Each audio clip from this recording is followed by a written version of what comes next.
అప్పుడే BTech farewell.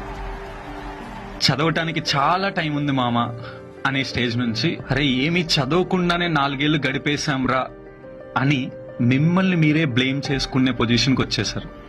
ఏం నేర్చుకున్నాం అని వెనక్కి తిరిగి చూసుకుంటే మీకు జాబ్ రాలేదు కదా, ఏం నేర్చుకోలేదు అనే ఫీలింగ్ రావచ్చు. అస్సలు నిన్ను నువ్వు సెల్ఫ్ బ్లేమ్ చేసుకోవద్దు. నీకు తెలియకుండా పాఠాలు, గుణపాఠాలు, డబ్బు విలువ, మనిషి విలువ ఇలా బోలెడన్ని నేర్చుకున్నాం. ప్రపంచంలో బతకటానికి చదువు కన్నా ఇది చాలా ఇంపార్టెంట్. నీ దగ్గర లేనిది కేవలం ఉద్యోగం మాత్రమే. నీ నమ్మకాన్ని కోల్పోవద్దు. ధైర్యంగా ఇంకొక చాప్టర్ ని ఓపెన్ చేయి. ఖచ్చితంగా చదవటం మొదలుపెట్టు.